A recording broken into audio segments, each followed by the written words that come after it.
என்ன பார்க்க போகிறோம் அப்படின்னா, போன வாரம் 1ஆம் மாதம் அப்படின்னு சொல்லி ஒரு செய்தியை நாம் பார்த்துருந்தோம். அந்த செய்தியினுடைய தொடர்ச்சியாக பாகம் 2ஆக நாம் இதை பார்க்க போகிறோம். போன முறை அந்த செய்தியை எடுக்கும் பொழுதே, ஆண்டவர் தியானிக்கும் பொழுதே இதனுடைய தொடர்ச்சியும் கொடுத்தார். ஆனால் அந்த செய்தியே 1 மணி நேரத்துக்கு மேலே ஆயிடுச்சு நமக்கு. அதனால் இதனுடைய 2ஆம் பாகமாக நாம் இதை பார்க்க போகிறோம். ஒரு வசனத்தை நாம் வாசித்து கர்த்தருடைய வார்த்தைக்கு நேராக கடந்து போவோம். யாத்ராகமத்தின் புஸ்தகம் 12ஆம் அதிகாரம் 11வது வசனத்தை நாம் வாசித்து நாம் கர்த்தருடைய வார்த்தைக்கு நேராக கடந்து போவோம். அதை புசிக்க வேண்டிய விதமாவது, நீங்கள் உங்கள் அறைகளில் கச்சை கட்டி கொண்டும் உங்கள் கால்களில் பாதரட்சை தொடுத்து கொண்டும் உங்கள் கையில் தடி பிடித்து கொண்டும் அதை தீவிரமாய் புசிக்க கடவீர்கள். அது கர்த்தருடைய பஸ்கா. நாம் கண்களை மூடி கர்த்தரை நோக்கி பார்க்க போகிறோம். சர்வ வல்லமையுள்ள எங்கள் ஆண்டவரே, இந்த அருமையான நாளுக்காக உமக்கு ஸ்தோத்திரம். வேத வாக்கியங்கள் எல்லாம் தேவ ஆவியானவர்களை அருளப்பட்டிருக்கிறது என்று நாங்கள் வாசிக்கிறோமே. ஆவியானவர் நீர்தான்பா எங்களை சகல சத்தியத்துக்குள்ள நடத்துகிறீர் என்று சொல்கிறதே. தேவன் ஆவியாய் இருக்கிறார் என்று பார்க்கிறோமே. எங்கள் ஆவியானவர் இந்த நாளிலே நாங்கள் பெற்றுக்கொள்ள வேண்டிய வார்த்தைகளை ஆண்டவரே புடமிடப்பட்ட மன்னாவாக, ஆண்டவரே புடமிடப்பட்ட பண்ண சுத்த பொன்னாக மன்னாவாக உம்முடைய வார்த்தையை தருகிற தயவுக்காக உமக்கு ஸ்தோத்திரம். ஆண்டவரே, நீர் பேசும், நீர் இடைபடும், நாங்கள் கற்றுக்கொள்ள வேண்டிய காரியங்களை எங்களுக்கு சொல்லிக் கொடுங்க அப்பா. உடைய வேதத்தின் மகத்துவங்களுக்குள்ள எங்களை அழைத்து கொண்டு போங்க ஆவியானவரே. நீர் மாத்திரம் மகிமைப்படுவீராக. எங்கள் ஆண்டவர் இயேசுவின் நாமத்தில் ஒப்பு கொடுத்து ஜெபிக்கிறோம் எங்கள் ஜீவனுள்ள நல்ல பிதாவே, ஆமென். யாத்ராகமத்தின் புஸ்தகம் 12ஆம் அதிகாரத்தில் போன மாதம் நம்ம என்ன பார்த்தோம் அப்படின்னு சொன்னால், இந்த வருஷம் தொடங்குறது, அதாவது 2021 அல்ல, இஸ்ரவேலர்களுக்கு வருஷம் தொடங்குறதை பற்றி நம்ம பார்த்தோம். அந்த வருஷம் தொடங்கும் போது எகிப்தியர்களுக்கும் இஸ்ரவேலர்களுக்கும் உள்ளதான வித்தியாசத்தை பார்த்தோம். அதில் 4 முக்கியமான காரியங்களை இஸ்ரவேலர்களுக்கு ஆண்டவர் செய்தார். ஒருவேளை அந்த 1ஆம் மாதம் பாகம் 1ஐ பார்க்காதவர்களுக்கு ஒரு சின்ன இன்ட்ரோவாக, முதலாவது அவர் என்ன பண்ணார்னா, அழிக்கும் வாதையானது இஸ்ரவேலுக்கு வராதபடிக்கு எகிப்துக்கு மாத்திரம் வரும்படி செய்தார். 2ஆவதாக அவர்கள் இஸ்ரவேலர்கள் எகிப்தியர்களை கொள்ளையிட்டார்கள் என்று சொல்லி பார்க்கிறோம். அதாவது 430 வருஷம் அவர்களுக்கு கிடைக்க வேண்டிய ஆசீர்வாதத்தை ஒரு நாள் ராத்திரியிலே கிடைக்கும்படி செய்தார். 3ஆவது, ஆச்சரியப்பட வைக்கமாக பார்வோன் என்னை ஆசீர்வதியுங்கள் என்று சொன்னான். 4ஆவதாக அவர்களோடு கூட பல ஜாதியான ஜனங்கள், அந்நியர்கள் அவரோடு கூட போனார்கள் என்று. இது 4த்துக்குமான ஆவிக்குரிய அர்த்தத்தையும் அதனுடைய காரியங்களையும் நாம் போன மாதம் பார்த்து விட்டோம். ஒருவேளை அந்த செய்தியை பார்க்காதவர்கள் அந்த செய்தியும் பாருங்கள், அது உங்களுக்கு பிரயோஜனமாக இருக்கும். இது ஆசீர்வாதத்தை இஸ்ரவேலர்கள் எப்படி சுதந்திரித்துக் கொண்டார்கள். அந்த வருஷம் தொடங்குற போது, வருஷம் தொடங்கும் போது அவர் ஆசீர்வாதத்தை சுதந்திரிக்கவில்லை. அந்த ஆசீர்வாதத்தை சுதந்திரிக்கிற அந்த நாளை வருஷத்தின் முதலாக கர்த்தர் மாற்றினார் என்று சொல்லி நாம் பார்த்தோம். அதற்கான விளக்கத்தை நாம் பார்த்திருக்கிறோம். இப்போ நாம் என்ன பார்க்கிறோம்னா, இந்த ஆசீர்வாதத்தை அவர்கள் சுதந்திரித்துக் கொள்வதற்கு சில கட்டளைகள் இருக்கிறது. நான் எப்பவுமே சொல்வேன், கர்த்தர் ஆசீர்வதிக்காத தேவன் அல்ல, ஆனால் நிபந்தனையோடு கூட ஆசீர்வதிக்கிறார். அந்த நிபந்தனை எல்லா காலகட்டங்களிலும் உண்டு. இந்த கிருபையின் காலத்தில் அந்த நிபந்தனை கிடையாது என்று சொல்வார்கள். இப்படி இருந்தா இப்படி இருக்கணும் அப்படிங்கிறது எல்லா காலகட்டத்திலும் உண்டு. ஆனால் இவங்க என்ன சொல்லுவாங்கன்னா, நம்ம எப்படி இருந்தாலும் கர்த்தர் ஆசீர்வதிப்பாரு அப்படின்னு சொல்லி இப்போ அந்த கடைசி காலத்தில் ஒரு புது விதமான உபதேசம் வருகிறது. இவங்களுடைய பிரச்சனை என்னன்னா, எது ஆசீர்வாதம் தெரியாததுனால எப்படி இருந்தாலும் கர்த்தர் ஆசீர்வதிக்கிறாருங்கிறத அவங்க எடுத்துக்கிறாங்க. இப்போ ஒரு உதாரணமாக, எது ஆசீர்வாதம் அவங்களுக்கு தெரியாது. எது ஆசீர்வாதம்? வீடு வாங்குறது, கார் வாங்குறது, இந்த உலகத்தில் செல்வ செழிப்போடு இருப்பது, பேர் புகழோடு இருப்பது, பதவியில் இருப்பது, இதெல்லாம் ஆசீர்வாதமா அப்படின்னு கேட்டால், ஆமாம் இதுதான் ஆசீர்வாதம், இதை தவிர வேற என்ன இருக்குது அப்படிம்பாங்க. அப்படி உலகத்தாரும் அதை பெற்றுக்கொள்கிறார்களே. அப்போ அவங்க என்ன பேசிஸில் பெற்றுக்கொள்கிறாங்க? அதே ஆசீர்வாதத்தை பெறும்படி தான் கர்த்தர் உங்களை என்னையும் அழைத்தாரானா? இல்லை. வசனம் கொலோசியரில் தெளிவாக சொல்லுது, அவருடைய வலது பாரசத்தில் உள்ள மேலான ஆசீர்வாதங்களையே தேடுங்கள்.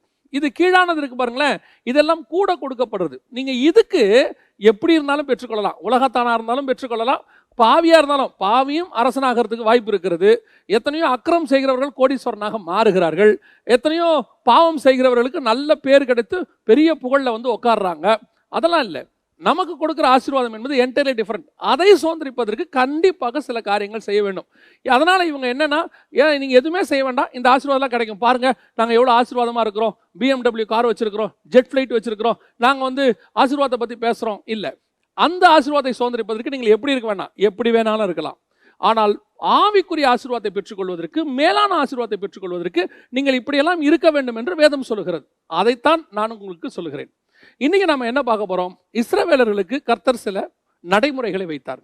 இதை ஃபாலோ பண்ணா அது கிடைக்கும். இந்த இஸ்ரவேலர்கள் எகிப்தியர்களை கொள்ளையிட போகிறார்கள். இஸ்ரவேலர்கள் தங்கள் சுயதேசத்தை சுதந்திரிக்கும்படி புறப்பட்டு போக போகிறார்கள்.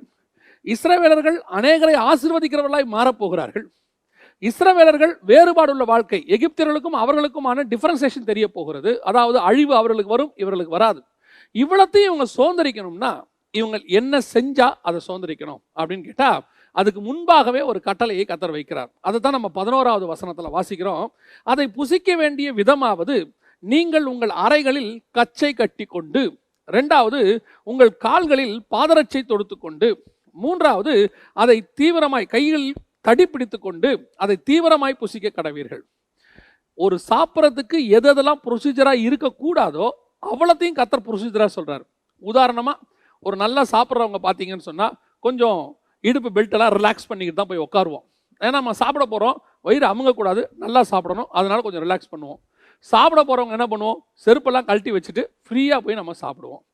சாப்பிட போகிறவங்க என்ன செய்வோம், கையில் ஒரு குடம் இருக்குது, இல்லை கையில் ஏதோ ஒன்று வச்சுருக்கிறோம், அதை ஓரமாக, செல்ஃபோனை கூட இருக்கட்டும், கொஞ்சம் ஓரமாக வச்சுட்டு அதுக்கப்புறம் நம்ம சாப்பிடுவோம்.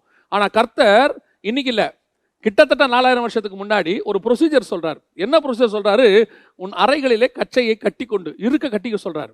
2வது என்ன சொல்கிறாரு, ஷூஸை போட்டுக்க, பாதரட்சியை போட்டுக்கங்கிறார். 3வது என்ன சொல்கிறாரு, உன் கையில் தடியை பிடித்து கொண்டு. நியாயமாக பார்த்தா ஒரு இன்கன்வீனியன்ட்டான ஒரு சிச்சுவேஷன், இவ்வளோத்தை வச்சுக்கிட்டு எப்படி நம்ம சாப்பிட முடியும் அப்படின்னு சொல்லி நமக்கு ஒரு நிலை வரும்.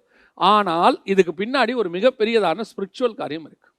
அதைத்தான் நாம் இன்னைக்கு பார்க்க போகிறோம். மிகப்பெரிய ஆசீர்வாதத்தை சுதந்திரிப்பதற்கு முன்பதாக நீங்கள் செய்ய வேண்டிய சில காரியங்களை கர்த்தர் சொல்லுகிறார். முதலாவதாக இஸ்ரவேலர்களை பார்த்து அவர் சொல்லக்கூடிய காரியங்கள் என்னவென்று சொன்னால், நீங்கள் உங்கள் அறைகளில் கச்சை கட்டி கொண்டு. இந்த கச்சை கட்டி கொண்டுனா என்ன அப்படின்னு சொல்லி நீங்க பார்த்தீங்கன்னு சொன்னா, இஸ்ரவேலர்கள் முதலாவதாக நல்லா தெரிஞ்சுக்கொள்ளணும். இந்த இஸ்ரவேலர்கள் கச்சை கட்டி கொள்ளக்கூடியதுன்னா என்ன அப்படின்னு பார்த்தீங்கன்னா, ஒரு வசனத்தை நம்ம வாசிக்க போகிறோம். எபேசியருக்கு எழுதின நிருபம் 6ஆம் அதிகாரம் 14-15 நாம் வாசிக்க போகிறோம். எபேசியர் 6:14-15 வாசிங்கள். சத்தியம் என்னும் கச்சையை உங்கள் அறைகளில் கட்டினவர்களையும். சத்தியம் என்னும் கச்சையை உங்கள் அறைகளிலே கட்டி கொண்டு. அதாவது இந்த இடத்துல கச்சை கட்டி கொண்டு என்பது எதை பற்றி சொல்லப்பட்டிருக்கிறன்னா, எபேசியர் புஸ்தகத்தில் உங்கள் அறைகளிலே சத்தியம் என்னும் கச்சை. அப்போ அந்த சத்தியத்தை இருக்க கட்ட வேண்டும். ஏங்க இப்போ இந்த இஸ்ரவேலர்களுக்கு இது என்ன ஒரு விஷயம் அப்படின்னு சொல்லி பார்த்தீங்கன்னு சொன்னால், இந்த இஸ்ரவேலர்கள் அடிமைகளாக இருந்தார்கள் என்பதை குறித்து நம்ம எல்லாருக்குமே தெரியும்.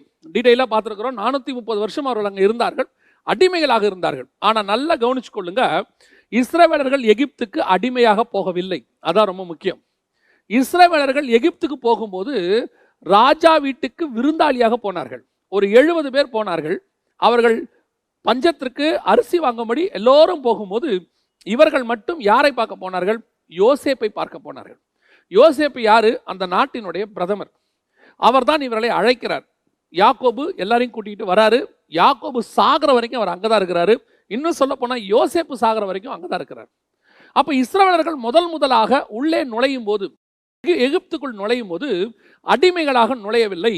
அவர்கள் ராஜா வீட்டு விருந்தாளிகளாக அவர்கள் அழைப்பை பெற்று உள்ளே நுழைகிறார்கள். ராஜா கிட்ட இருந்து அழைப்பு வருது, எந்த பிரதமர் கிட்ட இருந்து அழைப்பு வருது. எந்த பிரதமர், யோசேப்பு கிட்ட இருந்து அழைப்பு, போயிட்டு வாங்க எல்லாரும் வாங்கன்னு சொல்லி. அப்ப என்ன அர்த்தம், ஒரு ராயல் வெல்கம், அதோட தான் உள்ள வராங்க. அதே போலத்தான் நாமும் இந்த ஆண்டவருக்குள்ளே வரும்போது ராஜாக்களும் ஆசாரியருமாய் அழைக்கப்பட்டோம். இயேசு கிறிஸ்து நம்மளை அழைத்தது எப்படி அழைத்தார், ராயல் அழைப்பு, ராஜாக்களும் ஆசாரியருமாக. நிறைய பேர் என்ன செய்யறாங்கன்னா, இந்த ராஜாவும் ஆசாரியமான்றத நாங்கள் என்னமோ ரொம்ப ஏழையாக தான் இருக்கணும், பிச்சைக்காரர்கள் போல காணப்படணும், அப்படி அல்ல. நான் எப்பவும் சொல்வேன், எளிமை வேறு ஏழ்மை வேறு. நாம தரித்திரமாக இருக்கணும்னு கர்த்தர் விரும்பல, ஆனால் சிம்பிளா இருக்கணும்னு கர்த்தர் விரும்புகிறார். லக்ஸூரியஸ் வேறு, தேவைக்காக சந்திப்பது வேறு. இன்னைக்கு நாம எதை மாத்திட்டோம், எளிமையை ஏழ்மையா மாத்திட்டோம். Simplicity is entirely different from luxurious. இப்போ நம்மளை ஆண்டவர் அழைக்கும் போது ராஜாக்களாக அழைத்தார். அதனால உடனே நம்ம ஜெட் ஃபிளைட் வாங்க போறோம், நாம வந்துட்டு கோடீஸ்வரனா இருக்க போறோம், நாம உலகத்திலே மிகப்பெரிய கிரெடிட் கார்டு வச்சுக்க போறோம், அதல்ல. நாம ராயல் பிரீஸ்ட்ஹுட், நம்மளை அழைக்கும் போதே ராஜாக்களும் ஆசாரியருமாய் அழைத்தார். அப்படிதான் இஸ்ரவேலர்கள் உள்ளே வந்தாங்க. ஆனா இந்த 400 வருஷத்தில் அவர்கள் அடிமைகளாய் போனார்கள். நல்ல கவனிக்கணும். அவர்கள் உள்ளே வரும்போது ராஜா வீட்டுக்கு அழைப்பு பெற்று விருந்தாளிகளாக வந்தவர்கள் 400 வருஷத்தில் அடிமையாய் மாறினார்கள். எப்ப இந்த டிரான்ஸ்ஃபர்மேஷன் நடந்துச்சு, அவர்கள் கொஞ்சம் கொஞ்சமாக தங்களுடைய ராஜ உபசரிப்பு அல்லது ராஜ அழைப்பை கொஞ்சம் கொஞ்சமாக இழந்து யோசேப்பை அறியாத ஒரு ராஜா வரும்போது அவர்கள் அந்த 430 வருஷத்துல அவர்கள் தங்களுடையதான முழு காரியங்களையும் அடையாளங்களை தொலைத்து விட்டு அவர்கள் இப்போ மோசே வரும்போது எப்படி நிற்கிறாங்கன்னா, அடிமையை போல நிற்கிறாங்க. இயேசுக்குள்ள வரும்போது நம்ம அப்படித்தான் இருந்தோம். 2000 வருஷமா ரட்சிப்பின் அனுபவம் தொடங்கும் போது உள்ளே வரும்போது கர்த்தர் நம்ம ராஜாக்களும் ஆசாரியமா தான் அழைத்தார். ஆண்டவருக்குள்ள வந்தீங்க 30 வருஷத்துக்கு முன்னாடி, 20 வருஷத்துக்கு முன்னாடி, 50 வருஷத்துக்கு முன்னாடி வந்தீங்க. நாம் அப்படித்தான் வந்தோம். உள்ள வரும்போது நாம் ராஜாக்களும் ஆசாரியமாய் அழைக்கப்பட்டு உள்ளே வந்தோம். ஆனால் உள்ளே வந்த பிறகு இப்ப நம்முடைய இடைக்கச்சு கழன்றிருக்கிறது, நம்முடைய சத்தியம் கழன்றிருக்கிறது. இப்ப கர்த்தர் சொல்றாரு, உன் இடைக்கட்சியை கட்டிக்கொண்டு. அப்படின்னா என்ன அர்த்தம்? இடைக்கட்சி ஒரு காலத்துல நல்ல ஸ்ட்ராங்கா இருந்துச்சு, நாங்க ராஜா வீட்டில் இருந்தோம். இப்ப அடிமையாகி எல்லா இடைக்கட்சியும் போய் இப்ப எங்களுக்கு வஸ்திரமே மேல் வஸ்திரம் இல்லாத நிலைமையில் தான் அடிமைகள் அங்க இருக்கிறாங்க. அதே மாதிரி தான் இயேசுக்குள்ள வரும்போது நல்ல ஸ்ட்ராங்கா இருந்தோம், சத்தியத்துல நல்ல ராஜாவும் ஆசாரியருமா நல்ல ஸ்ட்ராங்கா இருந்தோம், கர்த்தருக்குள்ள வைராக்கியமா இருந்தோம்.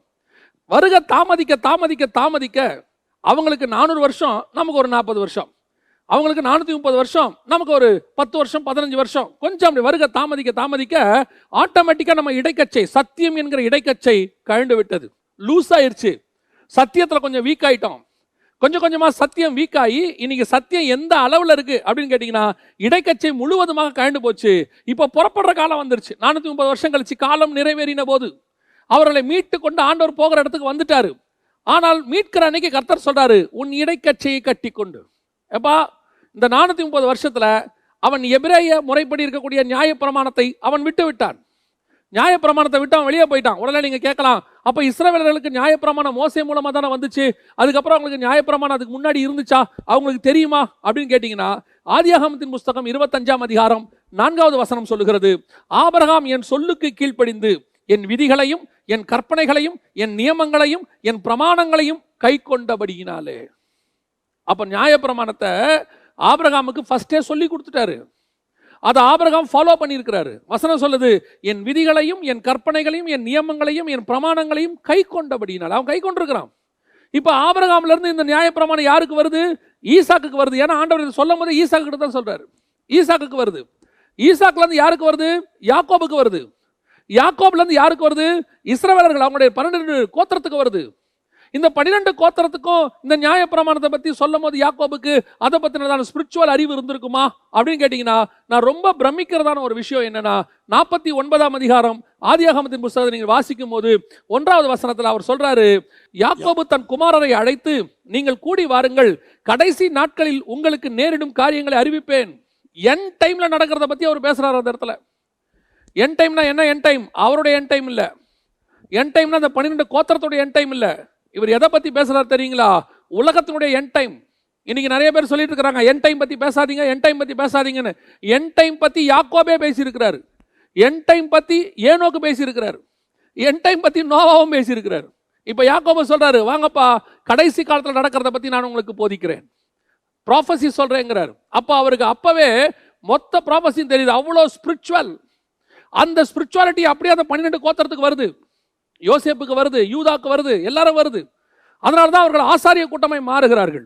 அப்படி 70 பேர் உள்ளே வரும்போது பிரமாணங்களையும் விதிகளையும் நியாயங்களையும் கற்றுக்கொண்டவர்களை உள்ளே வந்தார்கள். ஆனா அந்த 430 வருஷத்துல அவர்கள் சந்ததி கொஞ்சம் கொஞ்சமாக அந்த ராஜாவினுடைய உபதேசம், ராஜாவினுடைய வீட்டின் விருந்தாளி தன்மையை அவர்கள் இழந்து இப்ப எப்படி ஆயிருக்கிறாங்க? அடிமைகளாய் மாறிட்டாங்க. இதே நிலைமை தான் ஆவிக்குரிய வாழ்க்கையில் இருக்கு. ராஜாக்களும் ஆசிரியருமா உள்ளே வந்தோம், கொஞ்சம் கொஞ்சமா வருக தாமதிக்க தாமதிக்க 10 வருஷம் 20 வருஷம் 30 வருஷம் ஆக ஆக ஆரம்பத்தில் இருந்த சத்தியம் என்கிற இடைக்கச்சை போயிருச்சு, கயன்றுச்சு, லூஸ் ஆயிருச்சு. இன்னைக்கு புறப்படுற காலம் வந்துருச்சு. புறப்படுற காலம் வரும்போது பார்த்தா இடைக்கட்சியே இல்லை, லூசா கிடக்குது. ஆண்டவர் சொல்றாரு, நீ புறப்பட்டு போய் ஆசீர்வாதங்களை சுதந்திரிக்க வேண்டுமானால் முதலாவது உன் இடைக்கட்சியை கட்டு, சத்தியத்துல நீ ஸ்ட்ராங்கா இருன்றார் ஆண்டவர். நல்லா ஸ்ட்ராங்கா கட்டு, சத்தியத்துல ஸ்ட்ராங்கா இரு. இன்னைக்கு சத்தியம் சத்தியம்னு பேசும்போது நிறைய பேருக்கு கோபம் வருது. என்னமோ இவங்க மட்டும்தான் சத்தியம் பேசுறாங்களா, நாங்களாம் பேசலையா? நாங்கள் சொல்லுகிறோம், எல்லாருமே பேசணும், அத்தனை பேரும் பேசணும். பேசுகிறவர்கள் அத்தனை பேரும் வெறும் சத்தியம் மட்டுமே பேசணும்.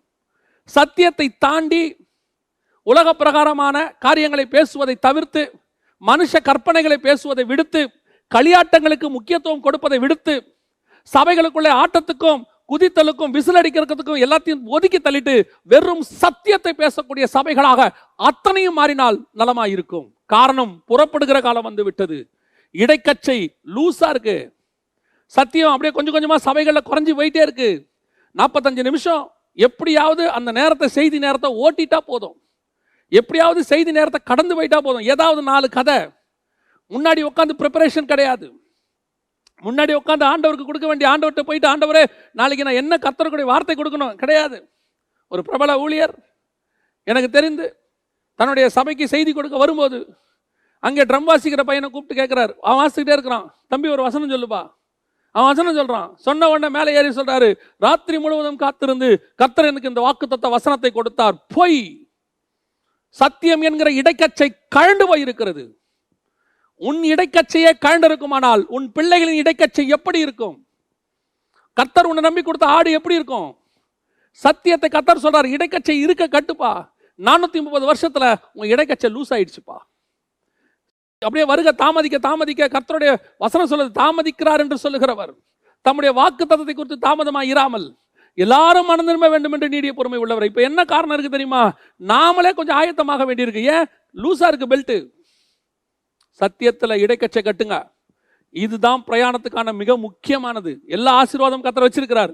2021 என்னென்ன ஆசீர்வாதங்கள்லாம் கிடைக்கும் நிறைய பேர் சொல்லியிருப்பாங்க. இந்த வருஷம் கர்த்தருடைய நாமத்திற்கு மகிமை உண்டாவதாக. இன்னைக்கு நிறைய தீர்க்க தரிசனம் இல்லை, அது வரைக்கும் சோத்திரம் 1-2 தான் அங்கங்க வந்துச்சு. மற்றபடி எல்லாருமே வாக்குத்தத்த செய்திக்குள்ள போயிட்டாங்க. அது வரைக்கும் கர்த்தருக்கு ஸ்தோத்திரம். ஏன்னா தீர்க்க தரிசனம் போன வருஷம் பட்ட பாடு நமக்கு தெரியும். அதுல நான் ஒரு சந்தோஷப்படுறேன், அதுல இருந்து சத்தியத்துக்கு திரும்பிட்டாங்க எல்லாரும்.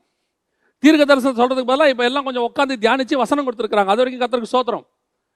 சத்தியத்தை அறிவீர்கள், சத்தியம் தான் உங்களை விடுதலையாக்கும். இன்னைக்கு இடைக்கச்சை என்னவா இருக்குது? லூசா இருக்கு. கொஞ்சம் ஆராய்ந்து பாருங்க. கர்த்தர் கொடுக்குற எல்லா ஆசீர்வாதத்தையும் சுதந்திரிக்கிறதுக்கு பேஸே உங்ககிட்ட இருக்க சத்தியம் தான். இந்த சத்தியத்தில் நீங்க ஸ்ட்ராங்கா இருந்தீங்கன்னா ஆட்டோமேட்டிக்காவே ஆசீர்வாதங்கள் தானே வரும். அதான் கர்த்தர் சொல்றாரு, உன் இடைக்கச்சையை இருக்க கட்டிக்கொள். எபேசியர் புஸ்தகம் 6ஆம் அதிகாரத்தில் வாசிக்கிறோம், உன் சத்தியம் என்னும் இடைக்கச்சை. ஏசாயா புஸ்தகம் 11ஆம் அதிகாரம் 4-5 வசனம் சொல்லுது, நீதி அவருக்கு அரைக்கட்டும், நீதி அவருக்கு அரைக்கட்டும், சத்தியம் அவருக்கு இடைக்கச்சை, சத்தியம் அவருக்கு இடைக்கச்சையுமாய் இருக்கும். அப்ப வசனம் தெளிவா சொல்லுது, சத்தியம் தான் இடைக்கச்சை. இந்த சத்தியத்தை நீங்க எவ்வளவு ஸ்ட்ராங்கா இருக்கிறீங்களோ, சிலர் சொல்லுவாங்க சும்மா ஓவரா சத்தியம் சத்தியம் ஸ்ட்ராங்கா இருக்காதீங்க. சொல்றேன், இதை ஆசாரிக்கிற முறை இதுதான். நீ எவ்வளவு ஸ்ட்ராங்கா இருக்கிறியோ அவ்வளவு நல்லது. எனக்கு இந்த வசனத்தை தியானிக்கும் போது இன்னொரு இடைக்கச்சை ஞாபகத்துக்கு வந்துச்சு. என்னன்னா, திடீர்னு ஆண்டவர் ஒரு ஞாபகத்தை கொடுத்தார். தானியேல் புஸ்தகம் 5ஆம் அதிகாரத்தில் பெல்ஷாத்சார்னு ஒரு ராஜா இருக்கிறார். பெல்ஷாத்சார் ராஜாவுக்கு ஆண்டவர் ஒரு நியாய தீர்ப்பை காட்டுறாரு. நியாய தீர்ப்பை காட்டுறாரு. மேனே மேனே தெக்கல் உப்பாஸ்ன்றதை ஆண்டவர் காட்டுறாரு. அதை பார்த்த உடனே வசனம் சொல்லுது, அவனுடைய இடைக்கட்டுகள் அவிழ்ந்தன அப்படின்னு இருக்கு. ராஜாவுக்கு லூஸ் ஆயிடுச்சாமா. அதோட அர்த்தம் என்ன? இன்னைக்கு நிறைய இடைக்கட்சி இருக்குது, நிறைய சத்தியம் இருக்கு. என்னென்ன சத்தியங்கள்லாம் இருக்கு? பாபிலோனிய சத்தியம் இருக்கு. ஏன்னா அவன் கட்டியிருக்கிறது பாபிலோனிய இடைக்கட்சி. பாபிலோனிய உபதேசங்கள் இருக்கு. இன்னைக்கு நிறைய இடைக்கட்சி கட்டி இருக்கிறாங்க. எல்லாரும் இடைக்கட்சி கட்டி இருக்கிறாங்க. எல்லாரும் சத்தியம் பேசுறாங்க இருக்கிறாங்க. ஆனா எந்த சத்தியம் கடைசியில் நிற்கும் தெரியுமா? கர்த்தருடைய நியாய தீர்ப்பு நாள் வரும்போது மோசையின் கச்சை நிற்கும், பெல்ஷாத்சார் கச்சை அவிழ்ந்து போகும், மொத்த சத்தியமும் போயிடும். இன்னைக்கு பாபிலோனிய சத்தியம் இடைக்கச்சை நல்லா இருக்கும் பாருங்களேன். சில இடைக்கச்சை நமக்கு சில பெல்ட் எல்லாம் கொஞ்சம் போறது கஷ்டமா இருக்கும். சில பெல்ட் பார்க்கறதுக்கு நல்லா இருக்கும், கம்ஃபர்டபுளா இருக்கும், நாம அதை விரும்புவோம். சில பெல்ட் வந்து கொஞ்சம் கஷ்டமா இருக்கும். ஆனா கர்த்தர் எதை சொல்றா தெரியுமா? கொஞ்சம் இருக்க கட்டு. இல்லப்பா சாப்பிட போற நேரத்தை இப்படி இருக்க கட்டினா நல்லா இருக்குமா? இந்த கடைசி காலத்துல எல்லாரும் வசதியா இருக்கிறாங்க. இந்த காலத்துல சத்தியம் சத்தியம்னு போய் ஸ்ட்ராங்கா போயிட்டு இருந்தா நல்லா இருக்குமா? நாமளும் கொஞ்சம் சத்தியத்தை விட்டு விலகி பாபிலோனிய கச்சை நான் கட்டிக்கிட்டேன்னு வச்சுக்கோங்களேன். அந்த மாதிரி அவங்கள மாதிரி நானும், அதுவும் கச்சை தானே, அதுவும் சத்தியம் தானே. ப்ராஸ்பரிட்டி ஒரு டாக்டரின் தானே. சூப்பர் ஹைப்பர் கிரேஸ்ங்கிறது ஒரு டாக்டரின் தானே. சாவாமை என்பது ஒரு டாக்டரின் தானே. அந்த கச்சையை நான் ஏன் கட்டக்கூடாது? அது பாபிலோனிய கச்சை. நியாய தீர்ப்பு வரும்போது அந்த கச்சை அவிழ்ந்து போகும். ஆனால் நீ கட்டி இருக்கிற இயேசு கிறிஸ்து என்கிறதான சத்தியம் என்கிற இடைக்கச்சை ஒரு நாளும் கழண்டு போகாது. சில நேரத்தில் கேட்கறது கொஞ்சம் கஷ்டமா தான் இருக்கும், செய்யறது கொஞ்சம் கஷ்டமா தான் இருக்கும். சத்தியத்தை நீங்கள் அறியும் போது அந்த சத்தியத்தை ஃபாலோ பண்றது கொஞ்சம் கஷ்டம். ஆண்டவர் சொல்றாரு, அந்த பஸ்கா ஆசாரிக்கிற முறைங்கிறது கொஞ்சம் கஷ்டமான முறை தான்ப்பா. ஆனா நீ செஞ்சு பாரு, பின்னால் வரக்கூடிய நியாய தீர்ப்புல நீ நிற்பாய். அவங்க பார்க்கறதுக்கு இப்ப அப்படி இருக்கிறாங்க, எல்லாம் கொஞ்சம் லக்ஸூரியஸா கிராண்டா டாப்பரா எல்லாத்துலயும் அப்படி பார்க்கறதுக்கு. அவங்க என்னங்க, அவங்க எவ்வளவு டீசெண்டா அழகா கோட் சூட் எல்லாம் போட்டு நாய்க்குட்டியை தடவிக்கிட்டே கம்யூனியன் கொடுக்குறாங்க. இப்படி இருக்கிறத விட்டுட்டு நீங்க என்னமோ கம்யூனியனுக்கு முந்தின நாள் காத்திருப்பு கூட்டங்கிறீங்க, சுத்திகரிப்பு கூட்டங்கிறீங்க. நீங்க அப்புறம் உட்காந்து அதுக்கு அழுவுறீங்க, சுத்திகரிப்பு சொல்றீங்க. மறுநாள் அப்படி வர்றவனுக்கு தான் கம்யூனியனுங்கிறீங்க. அதுக்கு காத்திருந்து தேவ சமூகத்துல ஒப்பு கொடுத்து வரணுங்கிறீங்க, பாவம் செய்யக்கூடாதுங்கிறீங்க. நாய்க்குட்டி தடவிக்கிட்டு எடுக்கிறதான இடைக்கச்சை என்கிற சத்தியமும் இருக்கிறது. காத்திருந்து உபவாசித்து தேவனுக்கு என்று காத்திருக்கிற இடைக்கட்சியும் இருக்கிறது, சத்தியமும் இருக்கிறது. இந்த சத்தியம் நியாய தீர்ப்பிலே நிற்கும். இந்த சத்தியம் கழண்டு போகும், இடைக்கச்சை கழண்டு போகும். இது பெல்ஷாஷார். பார்க்கறதுக்கு சந்தோஷமா தான் இருக்கும். பல நேரங்களில் கொஞ்சம் கடினமான உபதேசங்கள் கொடுக்கும்போது கொஞ்சம் கேட்க ஸ்ட்ராங்காக தான் இருக்கும், கொஞ்சம் கேட்க கஷ்டமாக தான் இருக்கும். ஏங்க இப்படிலாம் ஃபாலோ பண்ணா இதெல்லாம் என்ன, ஏன் இப்படி ரொம்ப ஓவராக பேசுகிறாரு? இருக்கட்டும், கொஞ்சம் கட்டித்தான் பாருங்களேன், ஒரு நாள் வரும் இந்த இடைக்கச்சை நிற்கும். இது தேவனுக்கு முன்பாக நியாய தீர்ப்பில் நிற்கும். ரெண்டாவது வசனம் சொல்லுகிறது, 11வது வசனம் 12:11, உங்கள் அறைகளில் கச்சை கட்டி கொண்டு உங்கள் கால்களில் பாதரட்சை தொடுத்து கொண்டு. இது பார்க்கறதுக்கு ரொம்ப ஆச்சரியமா இருந்துச்சு. என்னன்னா, சாப்பிடும் போது செருப்பு போட்டுட்டு சாப்பிட சொல்றாரு. இந்த செருப்பு போட்டுட்டு சாப்பிட்ற பழக்கம் என்ன பழக்கம்? நம்ம ஊர்ல என்ன சொல்லுவோம்? செருப்பை கழட்டி விட்டு வாப்பா, வீட்டுக்கு வெளியே செருப்பை கழட்டி விட்டு வா, சாப்பிடும் போது செருப்பு போட்டு சாப்பிடாத, உட்காரும் போது கம்ஃபர்டபுளாக இருக்காது, நம்ம அப்படிலாம் சொல்லுவோம்ல. ஆனால் இங்கே ஆண்டவர் சொல்றாரு, உன் கால்களில் பாதரட்சை தொடுத்து கொண்டு. பாதரட்சை என்பது எதை குறிக்கிறது? வாசிங்கள், அதே எபேசியர்கள் நிருபம் 6ஆம் அதிகாரம் 14-15 வசனங்களை வாசிங்கள். 15வது வசனம் வாசி. சமாதானத்தின் சுவிசேஷத்திற்குரிய ஆயத்தும் என்னும் பாதரட்சையை கால்களிலே தொடுத்தவர்களாயும். எபேசியர் 6:15 சொல்லுது, ஆயத்தம் என்னும் பாதரட்சை. இஸ்ரவேல் ஜனங்கள் 430 வருஷம் அங்க இருந்திருக்கிறாங்க. இப்போ ஆண்டவர் சொல்றாரு, இன்னைக்கு நைட்டு நாம புறப்பட போறோம். இந்த பஸ்கா முடிஞ்ச உடனே தலைப்பிள்ளை சங்கரமாகும் எகிப்துக்கு. எகிப்து முழுவதும் வாதை வரும், ஒரு ஓலம் வரும், உங்களை பார்த்து ஒரு சத்தம் வரும், புறப்படுங்கள்னு ஒரு சத்தம் வரும். அந்த சத்தம் வந்த உடனே புறப்படுங்கள். அந்த சத்தம் கேட்ட பின்னாடி நீ பாதரட்சியை போடக்கூடாது. முன்னாடி போட்டுக்கிட்டு உட்காந்துருக்கணும், ரெடியா இருக்கணும். எப்போ வேணாலும் அந்த சவுண்டு கேட்கும். மோசே கிட்ட இருந்து ஒரு சவுண்டு வரும், ஒரு எக்கால சத்தத்தை ஊதுவாங்க, இஸ்ரவேலே புறப்படு, தேவஜனமே புறப்படு, பரம கானானை நோக்கி புறப்படுன்னு உனக்கு ஒரு சவுண்டு பரலோகத்திலிருந்து வரும். அந்த சவுண்டு உனக்கு கேட்கணும்னா சத்தியத்தில் நீ நிற்கும் பொழுது ரெண்டாவது செய்ய வேண்டியது, உன் பாதங்களிலே பாதரட்சியை தொடுத்து கொண்டு. அதோட அர்த்தம் என்ன? எப்பவும் ஆயத்தமா இருக்கிற ஒரு சபை, எனி டைம் எப்போ வருகை வந்தாலும் போறதுக்கு ரெடியா இருக்கிற சபை. அந்த ஆயத்தம் நமக்குள்ள எப்பவும் இருக்கணும். உன்னதப்பட்ட புஸ்தகத்தில் வாசிக்கும் 5ஆம் அதிகாரத்தில் மணவாட்டி கிட்ட வந்து மணவாளன் கதவை தட்டுறாரு. மணவாட்டி சொன்ன வார்த்தை என்ன தெரியுமா? வஸ்திரத்தை களைந்தேன், பாதங்களை கழுவினேன். அப்படின்னா என்ன அர்த்தம்? செருப்பை கழட்டிட்டாங்கன்னு அர்த்தம். அவங்களுடைய ஆயத்தம் போயிருச்சுன்னு அர்த்தம். என்ன காரணம்? மணவாளன் வருகிற நேரம் ஆயிட்டு. மணவாளன் வருகிறதுக்கு கொஞ்சம் காலதாமதம் ஆயிடுச்சு. மணவாளன் வர்றதுக்கு காலதாமதம் ஆனதுனால மணவாட்டி நினைச்சா இன்னைக்கு ஒரு லேட்டாக தான் வருவார், இன்னைக்கு நைட் வரமாட்டாரு, நம்ம பாட்டு படுத்து தூங்குவோம் அப்படின்னு. அந்த நிலைமைக்கு தான் இன்னைக்கு கடைசி கால சபைகள் போயிட்டு இருக்கு. கர்த்தர் சொல்றாரு, நீ புறப்படுற நேரம் எப்போ வேணாலும் வரும். எந்த நிமிஷமும் பார்வோன் உங்களை விடுதலையாக்குவான், எந்த நிமிஷமும் மோசே உங்களை அழைத்து கொண்டு போவான், எந்த நிமிஷமும் இங்க இருக்கிற பிசாசின் தலை சங்கரிக்கப்பட்டு பிசாசு கிட்ட இருந்து விடுதலையாக்கப்பட்டு சபை இந்த உலகத்திலிருந்து புறப்பட்டு மேலே போகும். இந்த உலகத்திலிருந்து புறப்படுறதுக்கு சபையை கர்த்தர் ஆயத்தம் பண்ணிட்டு இருக்கிறாரு. அப்ப சபை எந்த நேரமும் எப்படி இருக்கணுமா? ஆயத்தப்பட்டு கால்களில் பாதரட்சியை போட்டுக்கிட்டு ரெடியா இருக்கணுமா? அந்த கன்னிகைகளுடைய விஷயத்துல பார்க்கிறோம், புத்தி உள்ள கன்னிகள், புத்தி இல்லாத கன்னிகைகள். அவர்கள் எப்படி இருந்தார்களா? ஒருத்தர் ஆயத்தமா கையில எண்ணெயோடு கூட ரெடியா இருந்தாங்க. எந்த நேரமும் விளக்கு அணைஞ்சாலும் சரி, அல்லது மணவாளன் வருகிற நேரம் நடுநிசியாக இருந்தாலும் சரி, எந்த நேரம் வந்தாலும் சரி, எந்த சிச்சுவேஷனையும் ஃபேஸ் பண்ணி வருகையில போறதுக்கு, மணவாளனோட போறதுக்கு அவர்கள் தயாராக இருந்தார்கள். இப்போ மணவாளன் கதவை தட்டும் போது மணவாட்டி சொல்ற வார்த்தை என்ன தெரியுமா? கால்களை கழுவினேன். அப்படின்னா என்ன அர்த்தம்? திருப்பி எந்திரிச்சு செருப்பை போடணும்யா, நான் இனிமேல் தான் ஆயத்தமாகணும். எப்போ ஆண்டவர் எனக்கு சொல்லி கொடுத்தது ஒண்ணுதான். 1ஆம் தேதி கம்யூனியன் கொடுக்குறாங்க ஒவ்வொரு சபையிலையும், அடுத்த 1ஆம் தேதி கம்யூனியன் கொடுக்குறாங்க. இந்த இடைப்பட்ட 30 நாளுக்குள்ள ஆயத்தம் என்னாச்சு? இப்போ என்ன ஆகுது? திருப்பி அடுத்த 1ஆம் தேதி கம்யூனியன் கொடுக்கும்போது முந்தின நாள் ஆயத்த கூட்டம் ஒன்று வைக்க வேண்டியிருக்கு, சுத்திகரிப்பு கூட்டம்னு ஒன்று வைக்க வேண்டியிருக்கு. வச்சு அவங்கள சுத்திகரிப்பு பண்ணி, சில சபைகள் அந்த சுத்திகரிப்பு கூட்டமே கிடையாது. அவங்களுக்கு இப்போ என்ன, நேராக முதல் ஞாயிற்றுக்கிழமை அப்படின்னு சொன்ன உடனே எங்கே இருக்கிற கூட்டமாக வந்து நின்றுடுது.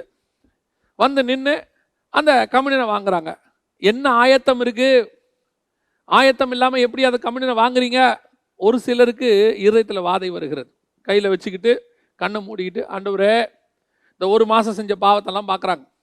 இந்த ஒரு மாதம் அவங்க கடந்து வந்த பாதையில் அவங்களுக்கு தெரிஞ்சு செஞ்ச பாவத்தெல்லாம் சொல்லி அறிக்கை பண்ணி, ஆண்டவரே இனிமேடு நான் பண்ண மாட்டேன்னு ஒப்புரவாகி எடுக்கிறவங்க கொஞ்சம் பேர் இருக்காங்க. ஆனால் அந்த வச்சுக்கிட்டு அவங்க படுற அந்த ஒரு 10 நிமிஷம் 5 நிமிஷம், அதுவும் இப்போ எப்படி ஆகிப்போச்சுன்னா, நமக்கு வந்துட்டு எவ்வளோ சீக்கிரம் ஃபாஸ்ட் ஃபுட் சர்வ் பண்ண முடியுமோ அவ்வளோ சீக்கிரம் கம்யூனியன் சர்வ் பண்ணுற மைண்டில் இருக்கிறோம் நம்ம.